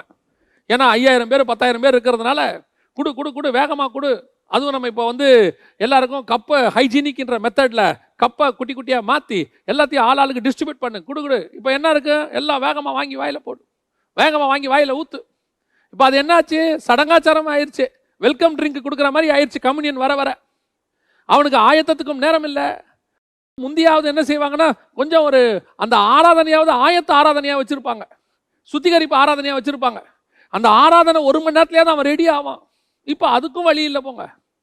அப்படி ஒரு பக்கம் அப்பம் கொடுத்துட்டே வராங்க, ஒரு பக்கம் ரசம் கொடுத்துட்டே வராங்க, வாயில் போட்டு ஊற்றி கம்யூனியன் எடுத்தாச்சு, முடிஞ்சிருச்சு. ஆயத்தம் எங்க? இன்னைக்கு ஆயத்தமே இல்லாமல் கம்யூனியனுங்கிற சடங்காச்சாரமாக மாறிடுச்சு. கர்த்தர் சொல்றாரு, இடைக்கட்சியை கட்டிக்கிட்டு தான் செருப்பு போடணும். சத்தியத்தை நிலைநிற்கிறவன் தான் அந்த ஆயத்தத்துக்குள்ள வர முடியும். இன்னைக்கு என்ன இருக்குது? ஆயத்தமே கிடையாது. எத்தனை சபை போகும் வருகையில், எத்தனை சபை கர்த்தரை சந்திக்கிற ஆயத்தமாக இருக்குது. இப்போ கர்த்தர் கூப்பிட்டா போகிறதுக்கு எத்தனை பேர் ரெடியாக இருக்கிறோம்? இப்போவும் நமக்கு சுத்திகரிப்பு தேவைப்படுது இல்லை? கர்த்தர் வந்துட்டே ஒரு 10 நிமிஷத்தில் கிளம்ப போகிறோம், ரெடி ஆகுன்னா நம்ம ரெடி. ஏன்? அந்த 10 நிமிஷத்துக்குள்ளே நம்ம ரெடி ஆயிடுவோம். இப்படி நம்ம ரெடி ஆவோன்னு தெரிஞ்சுதான் கர்த்தர் 2000 வருஷத்துக்கு முன்னாடியே அந்த வருகைக்கான டியூரேஷனை எவ்வளோ வச்சிருக்கிறாருன்னா, ஒரு இமை பொழுது 1 நிமிஷம். ஏன்னா இப்போ வாட்ஸ்அப் காலம், ஃபேஸ்புக் காலம் பாருங்களேன், குரூப் மெசேஜஸ் இருக்குது. ஒரு வேளை ஆண்டவர் சொல்லியிருக்கிறான்னு வச்சுக்கோங்க, நான் 1 மணி நேரம், அந்த 1 மணி நேரம் உங்களை நான் அழைத்து கொண்டு போவேன்னு சொல்லியிருந்தா 1 மணி நேரத்துக்குள்ள ஆல் ஓவர் த வேர்ல்டு மெசேஜை பாஸ் பண்ணிடுவாங்க. இம்மிடியேட்டாக அத்தனை டிவிலையும் லைவ் டெலிகாஸ்ட், யூடியூப்லையும் ஃபேஸ்புக்லையும் லைவாக போட்டு இயேசு வந்துட்டார், இன்னும் கவுண்ட் டவுன் ஸ்டார்ட் பண்ணிடுவாங்க. 59 மினிட்ஸ் மோர், 58 மினிட்ஸ் மோர், 5 மினிட்ஸ் மோர். நடுவில் விளம்பரம் கூட போட்டாலும் போடுவாங்க. 4 மினிட்ஸ் மோர், 3 மினிட்ஸ் மோர்னு கிளம்புற நேரம், இன்னும் அடுத்த 60 செகண்டில் நாம் புறப்பட போகிறோம்னு போட்டுருவாங்க. என்னைக்கு 2000 வருஷத்துக்கு முன்னாடி ஆண்டவர் சொல்றாரு, இவங்க இதெல்லாம் செய்வாங்கன்னு தெரிஞ்சுதா ஒரு இமை பொழுது நீ ஆயத்தப்படுவதற்கு உனக்கு நேரம் இருக்காது. எந்த நிமிஷமும் கர்த்தருடைய வருகை வரும். இப்ப சொல்றாரு மோசே, புறப்படுங்கள். அப்படி கதவை திறந்துட்டு வெளியே வரணும் பாருங்க. கதவை சாத்தி இருக்கு, நிலைக்காலில் ரத்தம் பூசி இருக்கு, சத்தியம் என்ன இடைக்கச்சை இருக்கு, நான் சத்தியம் உள்ள சபையில் தான் இருக்கிறேன், எல்லாம் நல்லது. எங்கள் ஊழியக்காரர் சத்தியத்தை சத்தியமாய் போதிக்கிறவர், நல்லது. நீங்கள் எப்படி இருக்கிறீர்கள்? தேவனை சந்திக்க ஆயத்தமா இருக்கிறீங்களா? எனக்கு பெரிய ஆச்சரியம் என்னன்னா, சத்தியம் கொடுக்கிற சபையிலேயே எத்தனை பேர் வருவாங்க? சத்தியம் கொடுக்காத சபைகள் இருக்கணும் ஒரு பக்கம், சத்தியம் கொடுக்கிற சபைகள் இருந்து எத்தனை பேர் வருவாங்க? எவ்வளவு பேர் ஆயத்தமா இருப்பாங்க? கொஞ்சம் யோசிச்சு பாருங்க பாப்போம். உயிரை கொடுத்து நிறைய ஊழியக்காரங்க உண்மையிலேயே இந்த கடினமான காலத்தில் அவங்கவுங்க சத்தியத்தை ஒரு சில ஊழியக்காரங்களாம் அவங்க சபைகளில் கொடுக்குறாங்க. ஏன்னா சத்தியம் பேசினா ஜனங்க நிற்க மாட்டேங்குது. அந்த காலகட்டத்திலேயே அவர்கள் சத்தியம் பேசுகிறார்கள். அப்படி பேசி கொடுக்கும்போது உங்கள் சபையிலிருந்து எத்தனை பேர் வருவார்கள்? எத்தனை பேர் ஆயத்தமாக இருக்கிறாங்க? எனக்கு ரொம்ப ஆச்சரியமான விஷயம் அதுதான். எலியா எடுத்துக்கொள்ளப்படும் போது எலிசாவுக்கு தெரிகிறது, எலியா எடுத்துக்கொள்ளப்படுகிறது அந்த ஊருக்கே தெரிகிறது, எலியா எடுத்துக்கொள்ளப்படுகிறது எலியாவுக்கே தெரிகிறது. காரணம், அந்த அளவுக்கு ஆயத்தம் எலியா கிட்ட இருக்கு. இன்னைக்கு கிளம்பி நான் போறேன்ப்பா, இன்னைக்கு நான் பரலோகத்துக்கு போறேன், என்னுடைய ஜேர்னி தொடங்குது இன்னைக்கு. அந்த ஆயத்தத்தை தான் நான் சொல்றேன். இப்போ யோசிச்சு பாருங்க, நிறைய பேர் என்ன கேட்குறாங்க தெரியுமா? இப்போ நீங்க எதுக்கு இப்படி ஜனங்களை வருக வருது வருக வருதுன்னு சொல்றீங்க? நான் ஏற்கனவே சொல்லியிருக்கிறேன், எங்களுடைய வேலை சபையை ஆயத்தம் பண்ணுவது மட்டுமே. எவ்வளோக்கு எவ்வளோ சொல்லணுமோ அவ்வளோக்கு எவ்வளோ ரெடி பண்ணணும். எப்போ வருவாருன்னு தெரியாது, பகலோ இரவோ நடுநிசியோ எப்போ வேணாலும் வருவார். நான் பாதரட்சியை போட்டுக்கிட்டே தூங்கணும், போட்டு அதுக்கப்புறம் லேஸ் கட்டுற கூட நேரம் கூட இருக்காது. இராணுவ வீரர்கள்லாம் அவங்களுடைய வார் ஃப்ரண்ட்டில் தூங்குவாங்க. எப்படி தூங்குவாங்க தெரியுமா? சில வீடியோஸில் பார்த்துருக்குறேன். தலைக்கு மேலே ஒரு கம்பளி, பனி பெய்யும், கம்பளி போட்டிருப்பாங்க, கையில் துப்பாக்கி வச்சுருப்பாங்க, ஷூ சாக்ஸ் எல்லாம் போட்டு இராணுவ விட போட்டுக்கிட்டு அந்த துப்பாக்கி மேலேயே தலை வச்சு தூங்கிட்டு இருப்பாங்க. ஒரு மைன்யூட் சவுண்டு, ஒரு ஒரு பாத்திரம் உருள்ற சவுண்டு, இல்லை ஒரு பூனை நடக்கிற சவுண்டு, அதை கேட்டா அப்படி முழிப்பாங்க. காரணம் என்ன தெரியுமா? இந்த நாட்டை நான் பாதுகாக்கிறேன், ஒரு எதிரி உள்ளே வந்துடக்கூடாது. அதற்காக அவன் எவ்வளவு டயர்டாக இருந்தாலும் தன்னுடைய தலையை சாய்த்து கான்சியஸ் ஃபுல்லாக இங்கே தான் இருக்கும். டீப் ஸ்லீப்புக்கே அவங்க போக மாட்டாங்க. உன் ஆவிக்குரிய வாழ்க்கையில் டீப் ஸ்லீப்புக்கு போகக்கூடாது. பாதரட்சியை போட்டுக்கிட்டு ரெடியாக உட்காந்துருக்கணும். எப்போ எக்கால சத்தம் கேட்க தொடங்குதோ, எப்போ கர்த்தருடைய சத்தம் கேட்குதோ, ஆரவார சத்தம், எப்போ பிரதான தூதனுடைய சத்தம் கேட்குதோ, இம்மிடியேட்டாக கிளம்பணும். அதுதான் ஆயத்தம் என்னும் பாதரட்சை. இன்னைக்கு சபைகள் ஆயத்தம் இல்லை, அவங்க வேற எதுக்கும் ஆயத்தப்பட்டுக்கிட்டு இருக்கிறாங்க. 2020 தான் இப்படி போச்சு, 2021 விட்டதை பிடிச்சிடணும் அப்படின்னு ஒரு குரூப்பு. 2021 2 மடங்கா கர்த்தர் கொடுக்க போறாரு. நான் இல்லைன்னே சொல்ல, 1000 மடங்கு கூட கொடுப்பேன்னு சொல்லியிருக்கிறாரு. அவர் 1000 மடங்கு கொடுக்கட்டும், கோடா கோடியாய் ஆசீர்வதிக்கட்டும். என்னுடைய நோக்கம் அவர் வருகையில் போவது. இதெல்லாம் வரட்டும். என்னை சுற்றி என்னோட உறவுகள் இருக்கு, மனைவி இருக்கு, பிள்ளைகள் இருக்கிறாங்க, கணவன் இருக்கிறாரு, எனக்கு ஆண்டவர் கொடுத்த வேலை இருக்கு, எனக்கு ஆண்டவர் கொடுத்த வீடு இருக்கு, எனக்கு ஆண்டவர் கொடுத்த ஊழியம் இருக்கு, எல்லாம் செஞ்சுக்கிட்டு இருப்பேன். ஆனா ஏன் தாட் எதிர இருக்கும் தெரியுமா? எப்போ வருவீர் ஆண்டவர்? ஏன் தெரியுமா? அவர் வருகைக்காக தான் இவ்வளவும் எனக்கு கொடுத்துருக்கிறாரு. அந்த வருகையை விட்டுட்டு நான் இவ்வளவு வச்சுக்கிறதுல ஒரு பிரயோஜனம் இல்லை. அப்போ எப்பொழுதும் ஆயத்தம் என்னும் பாதரட்சை என் கால்களில் இருக்கணும். கடைசியாக ஒரு காரியத்தை அவர் சொல்லுகிறார், கையில் தடி பிடித்து கொண்டு அதை தீவிரமாய் புசிக்க கடவீர்கள். கடைசியாக ஆண்டவர் சொல்றாரு, உன் கையில் தடி பிடித்து கொண்டு. இந்த தடி என்பது எதை குறிக்கிறது? அந்த வசனத்தையும் நம்ம வாசிப்போம். ஏசாயா தீர்க்கதரிசன புஸ்தகம் 11ஆம் அதிகாரம் 4வது வசனத்தை வாசியுங்கள். நீதியின்படி ஏழைகளை நியாயம் விசாரித்து யதார்த்தத்தின்படி பூமியில் உள்ள சிறுமையானவர்களுக்கு தீர்ப்பு செய்து பூமியை தமது வாக்கின் கோலால் அடித்து தமது வாயின் சுவாசத்தால் துன்மார்க்கரை சங்கரிப்பார். இந்த தடி, உமது தடியும் உமது கோலும் என்னை தேற்றும். இந்த கோலும் தடியும் எதை குறிக்கிறது? ஆண்டவர் சொல்றார், துரிதமா கையில தடி பிடிச்சுக்கப்பா. ஒரு மேய்ப்பனுடைய கையில கோலும் இருக்கும், தடியும் இருக்கும். கோல் என்பது எதற்காக? அந்த ஆட்டை பக்குவமாய் நடத்துவதற்காக. ஒரு சின்ன தட்டு தட்டுவார். ஆடு மேய்ச்சவங்களுக்கு தெரியும், அந்த ஆடு மைல்டா வலிக்கும், ஆனால் உயிர் போகிற மாதிரி இருக்காது. அப்படி ஒரு தட்டு தட்டுவாங்க, அது ஓடி வந்துடும். சில கொடுமையான மெய்ப்பெண்கள் இருக்கிறாங்க. அவர் என்ன செய்வார்னா, தன்னுடைய கோபத்தெல்லாம் ஆட்டு மேலே காட்டுவார். அப்படியே போட்டு பளீர் ஒரு அறை கொடுப்பாங்க. ஒரு முறை அப்படி ஒரு மெய்ப்பெண் ஒரு ஆட்டை அப்படி அடிக்கும் போது அவர் கூட இருந்த ஒரு சீனியர் ஆடு மேய்க்கிறவர் சொன்னார், ஏன்பா வாயிலா ஜீவன், அதை போட்டு ஏன்பா இந்த அடி அடிக்கிற? தட்டுப்பா, மெதுவாக தட்டுப்பா, வந்துருப்பா.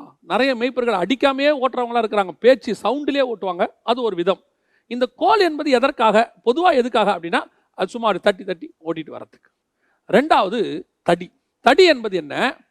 இப்போ அந்த ஆட்டை பிடிக்க வர்றதுக்கு ஏதாவது மிருகம் வருதுன்னு வச்சுக்கோங்க, சிங்கமோ கரடியோ வருது, தாவீது சொல்றாரு. அப்படி வரும்போது அந்த மிருகத்திடமிருந்து இந்த ஆட்டை காப்பாற்றுவதற்குத்தான் தடி. அந்த தடியை பிடிச்சுக்கிட்டு வர்றதுக்கு நான் என்ன நாயா அப்படின்னு கேட்பாங்க. அந்த தடி என்பது எதை குறிக்கிறது? மிருகத்தை, அந்த ஆட்டை பாதுகாப்பதற்கு, மிருகத்தை கொல்லுவதற்கு. அந்த மிருகத்தின் கையிலிருந்து இந்த ஆட்டை பாதுகாக்கணும். அப்படி ஒரு பாதுகாக்கிற ஒரு விஷயத்தை கர்த்தர் நம் கையில கொடுத்திருக்கிறார். இப்ப நமக்கு ஆண்டவர் அதுவும் என்னத்தை குறிக்கிறது தெரியுமா? அதுவும் கர்த்தருடைய வார்த்தையை குறிக்குதாமா. அந்த ஏசாயா 11:4 நீங்க வாசிக்கும் போது, வார்த்தை என்னும் கோலால். இந்த நியாயம் தீர்க்கிற அல்லது வார்த்தை என்கிற கோல் என்று சொல்லக்கூடியதான இந்த நியாய தீர்ப்புக்கு ஏதுவான வார்த்தை. நான் இது கொஞ்சம் உங்களுக்கு எக்ஸ்பிளைன் பண்ண விரும்புகிறேன். என்ன அப்படின்னு கேட்டால், சத்தியத்துக்கும் இந்த வசனத்துக்கும் என்ன வித்தியாசம்? நம்ம இந்த 25ஆம் அதிகாரத்தில் ஆபிரகாம் பற்றி பார்த்தோம் இல்லைங்களா? பார்க்கும்போது இன்னொரு 4 விஷயத்தை பார்த்தோம். பிரமாணம், அப்புறம் வந்துட்டு கட்டளை, நியமங்கள், இப்படி ஒவ்வொன்றும் இருக்குல்ல. அதே மாதிரி புதிய ஏற்பாட்டில் வசனத்திலையும் சத்தியமும் இருக்கு. சில இந்த வசனத்தில் என்டையர்லி டிஃப்ரெண்டான ஒரு விஷயம் இருக்கு. என்ன சொல்ல வரோம்? இப்போ செய்தியே இருக்குன்னு வச்சுக்கோங்களேன். இந்த செய்தியில் மனதுருகிற செய்தின்னு ஒன்று இருக்கு. இப்போ பல ஊழியக்காரர்கள், சுவிசேஷர்கள் அந்த மனதை உருக்குற மாதிரி பேசி அவங்களுக்கு அந்த ஆத்ம ஆதாயம் பண்ணுவாங்க. அவங்களுடைய இருதயம் உடைந்து போகும். உண்மையிலே இவங்களும் அழுவாங்க. அவங்களுடைய துக்கம் மாற்றப்படும். இது ஒரு வகையானது. இப்போ மேய்ப்பர்கள் சபையில் ஒரு வார்த்தை கொடுப்பாங்க. இது மனதுருக்கமாக இருக்காது, அவங்களை திருத்துவதற்கு தேவையானதாக இருக்கும். அவங்கள என்ன செய்வாங்க? கண்டித்து உணர்த்தி அப்படிப்பட்டதான வார்த்தைகளாக இருக்கும். இதுவும் பைபிளில் உள்ள சத்தியம் தான், அதுவும் வசனம் தான். இது இல்லாமல் இன்னும் ஒன்று இருக்கு. அது என்ன தெரியுமா? நியாய தீர்ப்பின் வசனம். இப்போ பரிசுத்த ஆவியானவர் வரும்போது என்ன செய்யறாரு? பாவத்தை குறித்தும் நீதியை குறித்தும் நியாய தீர்ப்பை குறித்தும் கண்டித்து உணர்த்துவார். அப்ப கர்த்தருடைய வசனத்துல ஆறுதல் கொடுக்கக்கூடியதும் இருக்கு, கண்டித்து உணர்த்துறதும் இருக்கு, நியாயம் தீர்க்கிறதும் இருக்கு. இப்ப நாம என்ன விரும்புறோம்? நான் வந்து கடைசி காலத்தை பத்தி பேசுறேன். அப்படி பேசும்போது எல்லாரும் கடைசி காலத்தை பத்தி மட்டுமே பேசுங்க, இது கடைசி காலமாச்சே, இதை பத்தி மட்டுமே பேசுங்கன்னு சொன்னா என்னை போல மதியினன் ஒருத்தர் இருக்க முடியாது. ஏன் அப்படின்னு கேட்டா, ஒவ்வொரு விதமான ஆத்துமாக்களுக்கும் ஒவ்வொரு வசனம் தேவைப்படுகிறது. இப்ப கர்த்தருக்குள்ள வந்து முதல் ஸ்டேஜ் இருக்கிறவங்களுக்கு வேற, அவங்களுக்கு ஒரு அந்த அந்த இடத்துக்குரியது தேவைப்படும். இப்ப பவுல் சொல்றாரு இல்லையா, நீங்கள் குழந்தைகளா இருக்கிறபடினால திடமான ஆகாரத்தை கொடுக்காதபடிக்கு பாலை உன்னை கொடுத்தேன், ஒரு லைட் மெசேஜ். அதே நேரத்தில் கொஞ்சம் வளர்ந்தவங்களுக்கு ஒரு பைபிள் ஸ்டடி, அவங்களுக்கு கொஞ்சம் ஸ்ட்ராங் மெசேஜ். அதே நேரத்தில் பின்மாற்றம் அடைகிறவங்களுக்கு கண்டித்து உணர்த்தல். அதே நேரத்தில் துன்மார்க்கருக்கு என்ன சொல்லணும்? நியாயம் தீர்க்கிறது. இப்போ எல்லாமே இருக்கு, எல்லாமே சொல்லணும். அதனால தான் பரிசுத்த ஆவியானவர் வரும்போது வெறும் சத்தியத்தை குறித்து மட்டுமல்ல, அவர் வரும்போது பாவத்தை குறித்து உணர்த்துவாரு, நீதியை குறித்து உணர்த்துவாரு, நியாய தீர்ப்பு குறித்து சொல்வார். அப்ப சபை கையில் சத்தியத்தை வச்சிருக்கணும், இடைக்கச்சை சத்தியம் இருக்கணும், ஆயத்தம் இருக்கணும். கடைசியா கையில என்ன இருக்கணும் தெரியுமா? நியாய தீர்ப்புக்கான அதிகாரம் சபையின் கையில கர்த்தர் கொடுத்திருக்கிறார். இந்த நியாய தீர்ப்பின் அதிகாரத்தை கர்த்தர் நம்ம கையில கொடுத்திருக்கும் போது ஆண்டவர் சொல்றாரு, இந்த தடியை வச்சுக்கோ மோசே, இந்த தடி உன்னை என்ன செய்ய போகுது தெரியுமா? கானான் வரைக்கும் போகிற வரைக்கும் இந்த கையில் இருக்கிற தடி உனக்கு போதும். என்ன செய்யும் ஆண்டவரே? நீ தேங்கி நிற்கும் போது, செங்கடலை பார்த்து தேங்கி நிற்கும் போது, இந்த கோலை செங்கடலுக்கு நேராக நீ நீட்டும் போது செங்கடல் உனக்கு வழி கொடுக்கும்.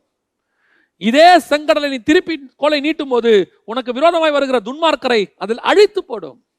இதே தடியை கொண்டு கண்மலையை அடிக்கும் போது உனக்கு தண்ணி கிடைக்கும். இதே மாதிரி இந்த தடியை கையில பிடிச்சுக்கிட்டு நீ என்ன காரியம் வேணா செய்யலாம். அதுதான் கர்த்தருடைய வார்த்தை என்னும் நாமம். இயேசு கிறிஸ்து என்கிற நாமமும் வார்த்தையும் நம்ம கையில் இருக்கு, ஆண்டவர் கொடுத்து வச்சிருக்கிறாரு. இன்னைக்கு நான் சொல்லுவேன், அப்படிப்பட்ட நியாயம் தீர்க்கிறதான வார்த்தைகள் நம் கையில் இருக்கிறதா? எலியா சத்தியம் பேசினார், ஜனங்கிட்ட சொல்றார். அதே எலியா ஜனங்களுக்கு நியாய தீர்ப்பும் கொடுக்கிறார். 3.5 வருஷம் பனியும் மழையும் பெய்யாது. எனக்கு அந்த சம்பவத்தை படிக்கும் போது ரொம்ப ஆச்சரியமா இருந்துச்சு. என்னன்னு கேட்டீங்கன்னா, எலியா வந்துட்டு மற்ற தீர்க்கதரிசிகளும் ஒரு இடத்துல டிஃபர் ஆகிறாரு. என்ன டிஃபர் ஆகிறாருன்னா, அவர் சொல்றாரு நான் சொல்லுகிறேன் அப்படின்னு. மற்ற தீர்க்கதரிசிகள்லாம் கர்த்தர் சொல்லுகிறார் சொல்லுவாங்க. ஆனா எலியா சொல்றது கர்த்தருக்கு முன்பாக நிற்கிற நான் சொல்லுகிறேன் அப்படின்னு சொல்றாரு. நல்லா கவனிங்க, கர்த்தருக்கு முன்பாக நான் சொல்லுகிறேன் சொல்லிட்டு இப்ப அந்த 3 வருஷம் பனியும் மழையும் பெய்யாதுங்கிறது கர்த்தர் சொன்னதா எலியா சொன்னதா அப்படின்னு கேட்டீங்கன்னா 100% எலியா சொன்னதுதான், கர்த்தர் சொன்னது இல்லை. அப்போ பனியும் மழையும் பெய்யலையே, எலியா சொன்னார், எலியா சொன்னதை கர்த்தர் கனப்படுத்தினார். இப்போ யாக்கோபு புஸ்தகம் சொல்லுகிறது, அந்த 3 வருஷமும் பனியும் மழையும் பெய்யாதபடி எலியா கருத்தாய் ஜெபம் பண்ணினான். ஏங்க, கர்த்தர் சொன்னா இவன் ஏன் ஜெபம் பண்ணணும்? இப்போ கர்த்தர் சொல்றாரு, இப்போ அவர்கள் வந்து சங்காரமாக போகிறார்கள்னு, நீங்கள் சங்காரமாவீர்கள் சொல்லிட்டா முடிஞ்சு போச்சு இல்ல? ஐயோ ஆண்டவரை எப்படியாவது சங்காரம் பண்ணிருங்க, எப்படியாவது சங்காரம் பண்ணிருங்கன்னு ஜெபம் பண்ணுமா? அவசியம் இல்லை. சொன்னது கர்த்தர், நிச்சயம் நடக்கும். ஆனா சொன்னது எலியாவா இருந்தா, ஆண்டவரே நான் சொல்லிட்டேன், அவங்க பண்ண அக்கிரமத்தை பார்த்து கோபத்தில் நான் சொல்லிட்டேன், நான் சொன்ன வார்த்தையை நீங்க தான்ப்பா கனப்படுத்தணும். 3 வருஷம் கருத்தாய் ஜெபம் பண்ணினான். இப்போ எலியாவுக்கு நியாய தீர்ப்பு கொடுக்கிற அதிகாரம் இருக்கா இல்லையா? அங்கதான் முக்கியம். எலியாவுக்கு சத்தியம் என்னும் அரைக்கச்சை இருக்கு. இஸ்ரவேலர்கள் அத்தனை பேரும் பாகாலுக்கு முன்பாக முழங்கால் படியிட்டு விட்டார்கள். ஆண்டவரே, நான் ஒருவன் மாத்திரம் மீந்திருக்கிறேன். சத்தியம் என்கிற இறைக்கட்சி நான் கட்டியிருக்கிறேன். ஆண்டவரே, சத்தியத்துல நான் நிக்கிறேன்ப்பா, உண்மை, சத்தியத்துல நிக்கிறது உண்மை. அதே நேரத்துல என் கையில ஒரு கோல் இருக்கு. ஆண்டவரே, இது என்ன செய்யும் தெரியுமா? தண்டனை கொடுக்கும், நியாய தீர்ப்பு கொடுக்கும். அந்த அதிகாரம் என் கையில் இருக்கு. இன்னைக்கு ஆவிக்குரியவர்களுக்கு சொல்றேன், ஊழியர்களுக்கு சொல்றேன், சத்தியத்தில் இருக்கிறோம். இந்த நியாய தீர்ப்பு கொடுக்கிற அதிகாரம் இருக்கா? இந்த அதிகாரம் இயேசுவுக்கு இருந்துச்சா? அதே அதிகாரம் அப்போஸ்தலர்களுக்கும் இருந்துச்சு. அவங்க என்ன செஞ்சாங்க? இயேசுகிட்ட வந்து கேட்குறாங்க, அக்கினி இறக்குங்க. முடியும், ஏன் சொல்றாரு முடியும். ஆனா வேணாம்ப்பா, நம்ம அந்த ஆவி உடையவர்கள் அல்ல, நம்மளால முடியாதுன்னு கிடையாது, முடியும். அனனியா சப்பீராள் விஷயத்துல நியாய தீர்ப்பு அவர்கள் கொடுக்கிறார்கள், நியாய தீர்ப்பு கொடுக்குறாங்க. இப்போ சீசர் வந்து கேட்குறாங்க, ஆண்டவரே எல்லாவற்றையும் விட்டு வந்தோமே, எங்களுக்கு என்ன கிடைக்கும்? ஆண்டவர் சொன்னாரு, திருப்பி உனக்கு பரலோகத்துல தங்கத்தில் வீடும், 2 பக்கத்துல உனக்கு வெள்ளியில் தோட்டமும் துறவும் அதுவா கொடுக்குறேன்னாரு. ஆண்டவர் சொன்னாரு, நீ நியாயம் தீர்க்கிறவனாய் மாறுவாய். அப்போ கர்த்தர் என் கையில ஒரு தடி கொடுத்துருக்கிறாரு. அந்த தடி எப்பேற்பட்ட தடி தெரியுமா? இந்த தடி என் கையில இருக்கிற வரைக்கும் பார்வோனின் சேனை மொத்தையும் கவிழ்த்து போடுகிற அளவுக்கு கர்த்தர் என் கையில் ஒரு தடி கொடுத்துருக்கிறார். அதுதான் நியாய தீர்ப்பு கொடுக்கறதான அதிகாரம். இன்னைக்கு சபைக்கு அது உண்டுங்க. சபை இன்னைக்கு அந்த தடியை பிடிக்கல.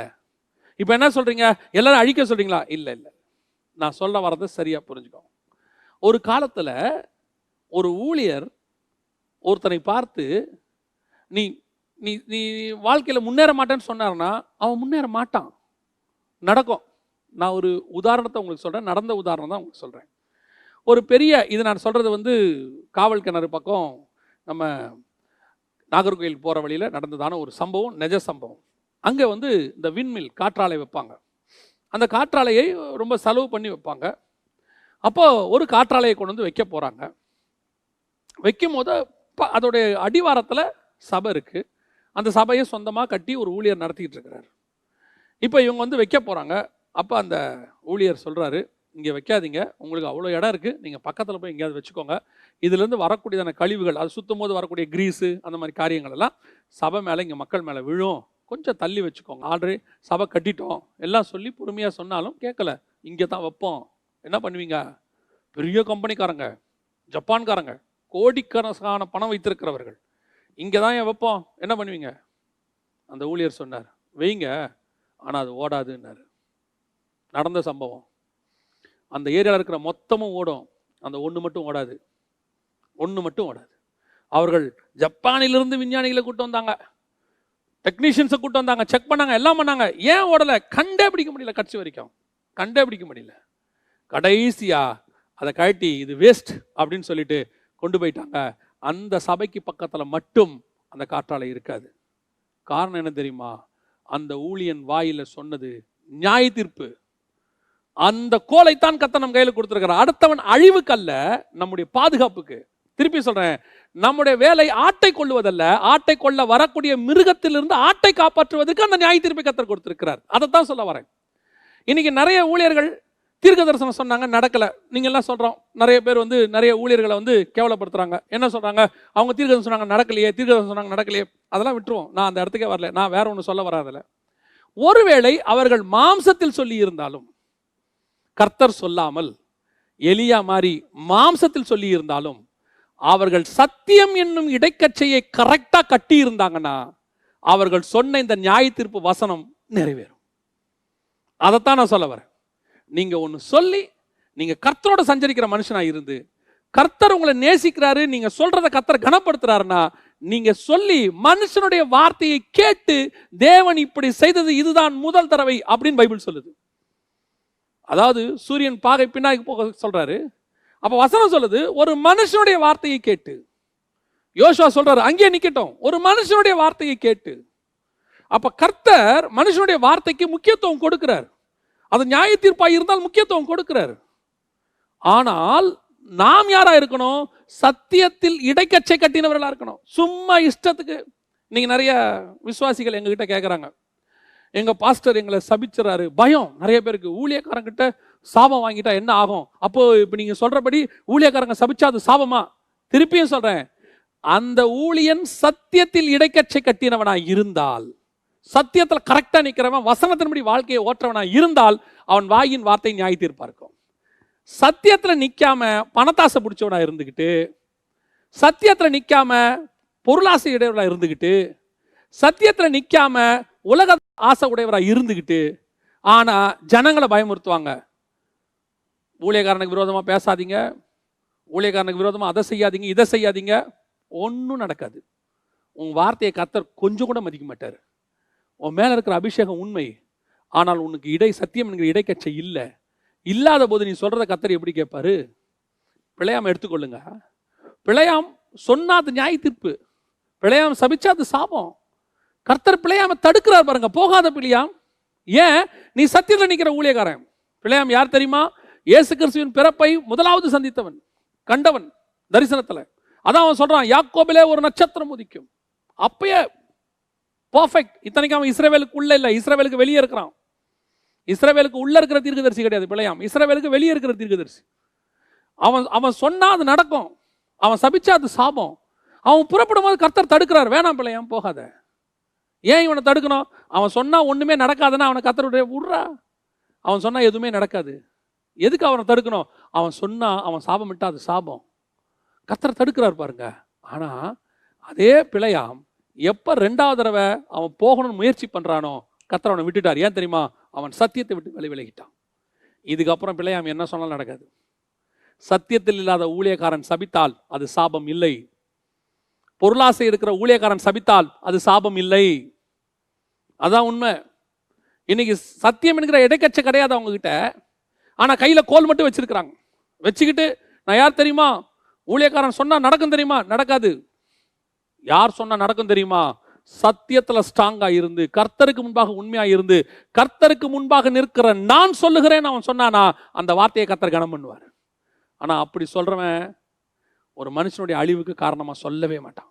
அவன் வாயிலிருந்து அப்படிப்பட்ட வார்த்தை வரவே வராது.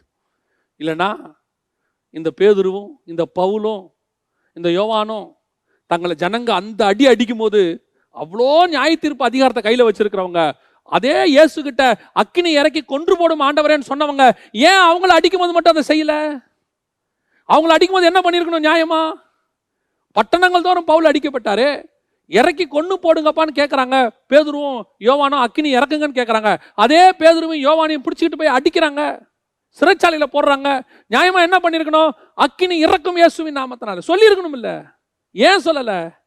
இப்போ அவங்களுக்கு தெரியுது, எனக்கு கொடுக்கப்பட்ட சத்தியமும் எனக்கு கொடுக்கப்பட்ட நியாய தீர்ப்பும் ஜனங்களை தண்டிப்பதற்கு அல்ல, ஜனங்களை காப்பாற்றுவதற்கு. அந்த நியாய தீர்ப்பின் வழியாக ஒரு கூட்டத்தை நான் காப்பாற்ற வேண்டும். சிங்கத்தின் கையிலும் கரடியின் கையிலிருந்தும் ஆட்டுக்குட்டிகளை காப்பாற்ற வேண்டும். எனக்கு கர்த்தர் எதுக்கு அதிகாரம் கொடுத்தாரு? அதுக்கு தான் அதிகாரம் கொடுத்திருக்கிறாரு. இன்னைக்கு நிறைய பேர் அதிகாரத்தை சிங்கத்தின் மேலையும் கரடி மேலையும் செலுத்தாம, பிசாசின் கூட்டத்துக்கிட்ட செலுத்தாம, உலகத்துக்கிட்ட செலுத்தாம, சபைக்குள்ள உட்கார்ந்து இருக்கிற ஆட்டுக்குட்டி மேல செலுத்திக்கிட்டு இருக்கிறாங்க. தடியை போட்டு அடிக்கிறது. கர்த்தர் உன்னை நொறுக்குவார், கர்த்தர் அப்படி பண்ணுவார், இப்படி பண்ணுவார். ஊழியக்காரனுக்கு விரோதமா பேசுனீங்கன்னா அவ்வளவுதான். இப்படி அவங்க சத்தியத்துல நிக்கிற ஊழியக்காரனுக்கு விரோதமா கண்டிப்பா பேசக்கூடாது. கர்த்தரோட நடக்கிற ஊழியக்காரனுக்கு விரோதமா கண்டிப்பா பேசக்கூடாது. ஆனா கர்த்தரை விட்டுட்டு கழுதை மேல ஏறி பாலாக்குக்கு பின்னாடி போற நினைக்கிற பிள்ளையாமுக்கு விரோதமா பேசலாம், ஒன்றும் கிடையாது. கேவலமெல்லாம் பேசக்கூடாது. உடனே ஜெகன் பேச சொல்லியிருக்காரு, நம்ம பேசுவோம். அதை சொல்ல நம்ம வேலை பேசுறதுமே இல்லைங்க. அப்படிப்பட்டவங்களை பற்றி பேச வேண்டிய அவசியம் இல்லை. அவங்க பேசிட்டு, நான் சொல்ல வர்றது என்னன்னா, அப்படிப்பட்டவங்க சபிச்சாங்கன்னா அது சாபமா இருக்காது. அதைத்தான் நான் சொல்ல வரேன். உங்களுக்கு அந்த பயம், ஏன்னா நிறைய விசுவாசிகளுக்கு ஒரு பயம் இருக்கு. இப்படி சொல்லிட்டு அது நடந்துருமா? சத்தியத்தில் உண்மையாக இருக்கிற ஊழியனும் கர்த்தரோடு கூட நடக்கிற ஊழியன் சொல்லுகிறது மட்டும்தான் நியாய தீர்ப்பாய் மாறுமே ஒழிய, நான் இறுதியாக சொல்றேன், மற்ற எதுவும் நியாய தீர்ப்பாய் மாறாது. அப்போ நம்ம கர்த்தருடைய ஆசீர்வாதத்தை சுதந்திரிக்கணும். இந்த முதலாம் மாதத்துல கர்த்தர் நமக்கு வச்சிருக்கிற அந்த 4 ஆசீர்வாதங்கள் போன வாரம் பார்த்தோம். அந்த 4 ஆசீர்வாதத்தையும் நான் சுதந்திரிக்கணும். நான் கர்த்தரோடு கூட நடக்கிற ஒரு மனுஷனா, அந்த ஆண்டவர் எனக்கு கொடுத்திருக்கிற உலகத்தினுடைய ஆசீர்வாதமும் பரலோகத்துக்குரிய ஆசீர்வாதமும், எனக்கு வரப்போகிற அழிவிலிருந்து மீட்பும், புறஜாதியாரையே ஆசீர்வதிக்கிற அளவுக்கு ஒரு உயர்வும், அந்நியர்களை கர்த்தரிடத்தில் திருப்பக்கூடிய அளவுக்கு ஒரு ஆசீர்வாதமும் எனக்கு வேண்டும் என்று சொன்னால், நீ முதலில் சத்தியத்தை இடைக்கட்சியை கட்டவனாய் இருக்க வேண்டும். 2வது, உனக்குள்ளே ஆயத்தம் என்னும் பாதரட்சை.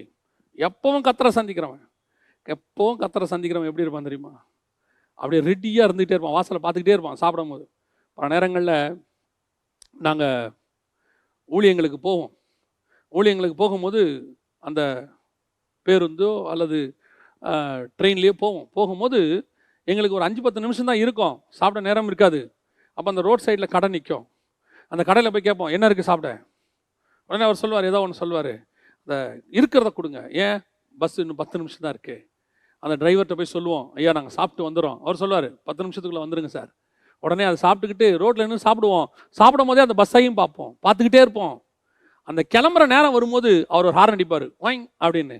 அது வரைக்குமே தான் வேகமாக தான் சாப்பிடுவோம். அவர் அடித்த பிறகு இன்னும் ஸ்பீடாயிரும். இருக்கிறத அள்ளி போட்டுக்கிட்டு பாட்டில் எடுத்து தண்ணியை குடிச்சிக்கிட்டு ஓடுவோம்.